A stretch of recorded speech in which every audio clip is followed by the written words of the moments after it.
हाँ जी बच्चों, तो class 11 chapter third trigonometric function exercise 3.4 का थर्ड का हमने आज करना है फोर्थ पार्ट, जो कि दिया गया है टेंजेंट 3645 डिग्री।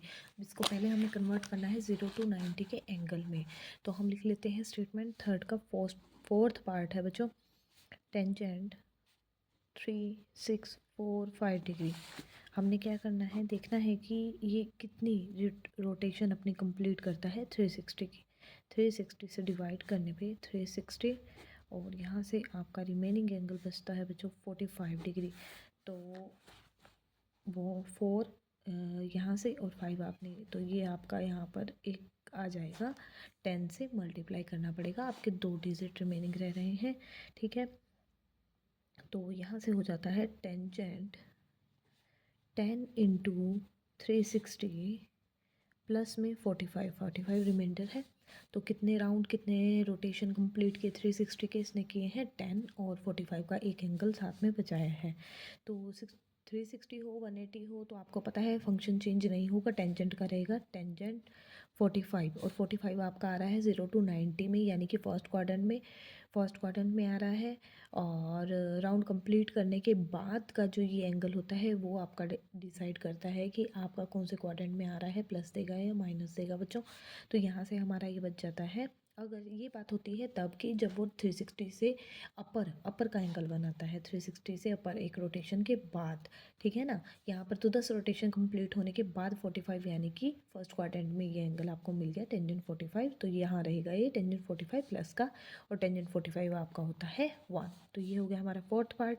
अब हम करते हैं फिफ्थ पार्ट। फिफ्थ पार्ट में है सेकेंड 480 डिग्री। ठीक है बच्चों, 480 फिर से आपको पता है क्या करना है, 360 से अबव जब भी होगा तो 360 से डिवाइड करना होगा। तो ये कंप्लीट करने के बाद हमारा बनाता है 120 डिग्री एंगल। तो सेकेंड 1 रोटेशन कंप्लीट की और 120 का बनाया है एंगल, तो 360 है। हाँ जी बच्चों, तो हमारा ये कंप्लीट किया है 1 रोटेशन, और रिमेनिंग हमारा एंगल हो गया 120। तो हम इसको इस तरह से देख लेंगे। अब बच्चों सेकेंड 360 कंप्लीट करने के बाद हमारा एंगल बचता है सेकेंड 120 डिग्री। ठीक है, 360 पे नो चेंज, और रोटेशन करने के बाद जितना भी एंगल आएगा एज इट इज़ आ जाएगा। अब ये देखो बच्चों, इसको हम कन्वर्ट करके 0 to 90 का टेबल के नोन है हमारे पास वैल्यू, तो कन्वर्ट करें तो हम लिख सकते हैं 180 माइनस 60। ठीक है, सेकेंड और 180 के केस में हमारा नो चेंज आ जाएगा, नो चेंज फंक्शन सेकेंड रहेगा, और सेकेंड 60, सेकेंड थीटा आ गया, सेकेंड 60।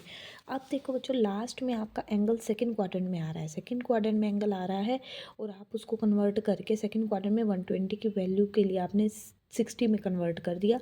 अब 60 में कन्वर्ट करने के लिए, लेकिन था तो सेकेंड क्वाड्रेंट में सेकेंड हमारा कैसा होता है नेगेटिव। तो माइनस के सेकेंड 60 आपका cos 60 बच्चों क्या होता है, cos 60 होता है आपका 1/2, और सेकेंड उसका रेसिप्रोकल होता है, वो हम लिख सकते हैं 2/1। तो ये हो जाएगा -2। ये आपका आंसर आ गया। अब करते हैं सिक्स्थ पार्ट। सिक्स्थ पार्ट के स्टेटमेंट में आपको दिया गया है कोसिकेंट 870 डिग्री। क्लियर है बच्चों। अब 870, अब हमें देखना है कि ये कितनी रोटेशन कंप्लीट करता है। 870 360 पे डिवाइड दें 2, 720, 0, 7 to 5 और 8 7 150। तो 2 रोटेशन कंप्लीट करने के बाद रिमाइंडर में 150 और कोसिकेंट।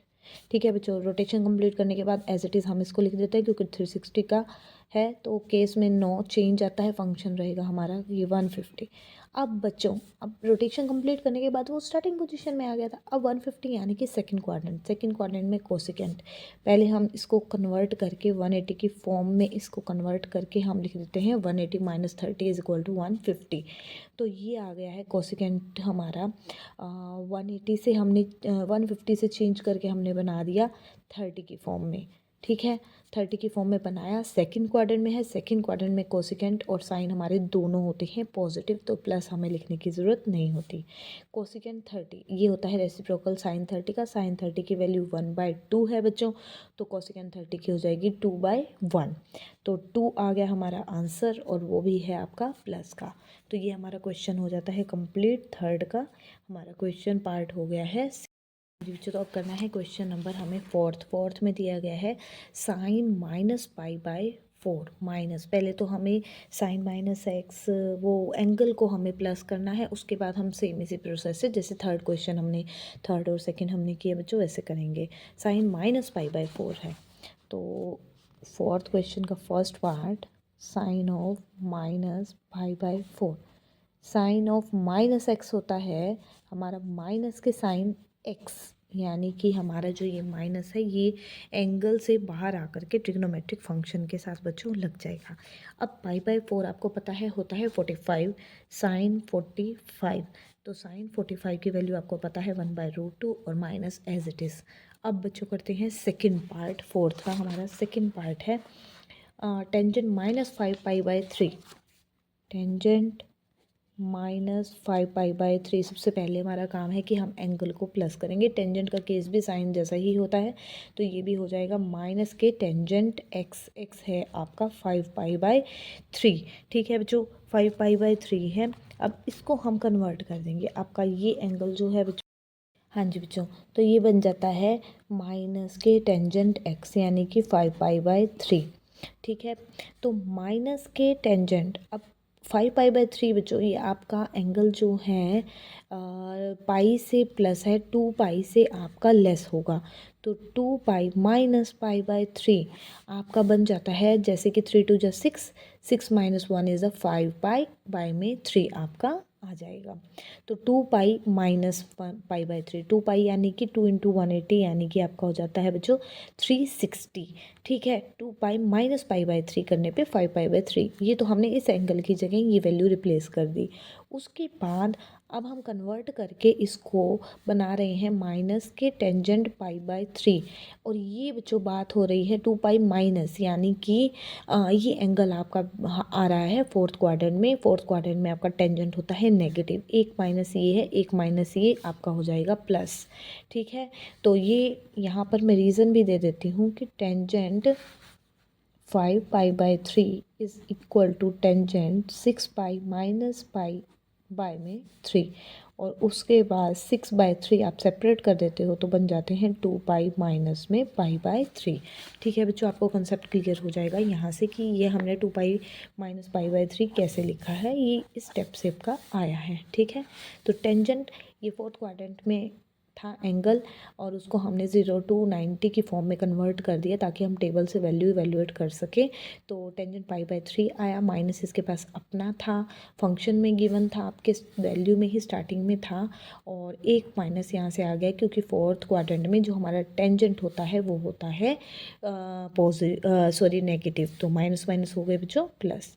तो टेंजेंट π/3 आपका होता है टेंजेंट 60 डिग्री, टेंजेंट 60 आपका होता है बच्चों √3, तो ये प्लस के √3 आ गया है। अब हम करते हैं फोर्थ क्वेश्चन का आपका third part, cos 3π/4, cos of 3π/4। ये देखो बच्चों, ये भी आपका 0 to 90 से अबव है, तो आप डायरेक्ट वैल्यू तो नहीं रख सकते हैं, तो अब हम इसको कन्वर्ट करेंगे। हम कर सकते हैं अगर पाई माइनस π/4 आप करते हो, देखो बच्चों यहाँ से आपको आइडिया लग जाता है पाई, यानी कि अगर 4π माइनस पाई कर दिया जाए, ठीक है, 4π माइनस 1π इज़ द 3π, 3π/4, तो कॉस ऑफ ये बन जाता है 4/4 पाई माइनस, या तो बच्चों आपने पाई की फॉर्म में ज़्यादातर कन्वर्ट करते हो या फिर करते हो 2π, क्योंकि पाई होता है 180 और 2π होता है 360, ताकि फंक्शन पे कोई इफेक्ट ना पड़े, फंक्शन आपका चेंज ना हो, कोस है तो कोस रहे, टेंजेंट है तो टेंजेंट रहे। तो अब ये कन्वर्ट कर दिया आपने स्टार्टिंग में तो सीधा ही 3π/4 की जगह क्या रख दिया, आपने कन्वर्ट करके वैल्यू को चेंज रिप्लेस कर दिया पाई माइनस π/4। अभी तक हमने कुछ नहीं किया, सिर्फ एंगल को रिप्लेस किया है दूसरी फॉर्म में। अब उसके बाद ये बात हो रही है आपकी ये बन जाता है पाई की फॉर्म में, नो चेंज, कोस का कोस रहेगा और एंगल आ गया कोस π/4। अब इसके बाद हमारा काम होता है प्लस या माइनस लगाने का। अब ये बात हो रही है पाई माइनस यानी 180 माइनस, यानी सेकेंड क्वाड्रेंट में कोस होता है माइनस का बच्चों, तो माइनस के कॉस ऑफ π/4 होता है 45 माइनस के cos π/4 होता है 1/√2। ये आपका क्वेश्चन हो जाता है फोर्थ का थर्ड पार्ट। अब हम करते हैं फोर्थ क्वेश्चन का आपका फोर्थ पार्ट। इसमें गिवन है बच्चों साइन 31 π/3, साइन 31 π/3। अब बच्चों देखो आपको यहाँ से ये पता ही चल रहा है कि ये पाई, ये इसने कुछ कंप्लीट किए हैं आपके रोटेशंस कितने कंप्लीट किए हैं। तो अब हम इसको थोड़ा सा से कन्वर्ट कर सकते हैं। देखो बच्चों आप इसको डिवाइड करके यहाँ से भी वैल्यू निकाल सकते हो। देखो 3 प्लस के केस में भी बना सकते हो और माइनस के केस में भी आप बना सकते हो। तो यहाँ पर अगर आपका जो डिवाइड में है आपकी वैल्यू डिनोमिनेटर की अगर अपर से न्यूमरेटर से लेस होती है तो आप प्लस में लेते हो, ठीक है। और अगर आपके ज़्यादातर आप प्लस में लेते हो, नहीं से आप 2 पाई की फॉर्म में भी कन्वर्ट कर सकते हो। पाई की फॉर्म में कन्वर्ट करना हो तो क्या करेंगे, अगर मैं इसको इससे डिवाइड करती हूँ तो बन जाता है 310 30 पे, यानी कि 10 पाई और 10 पाई यानी कि 30 पाई + 1। देखो 30 पाई + पाई, 30 + 1 31/3। कुछ नहीं किया आपने, सिर्फ रिप्लेस किया 30 पाई 31 के को ब्रेक करके 2 पार्ट किए हैं 30 पाई और 1 पाई यानी कि 31 पाई। अब इसको इससे डिवाइड करो, सेपरेट कर दो। 30 को 3 से डिवाइड करोगे तो बन जाएगा 10 पाई, ठीक है। 3 कैंसिल हो गया, 10 पाई प्लस में π/3। 10 पाई यानी कि इसने हाफ रोटेशन कंप्लीट की, यानी कि पाई बनाने का मतलब 180 इसने कंप्लीट किया 10 पाई + π/3। तो पाई के केस में आपका नो चेंज फंक्शन रहेगा, साइन का साइन, और इधर से मिल जाता है आपको π/3। क्लियर है बच्चों।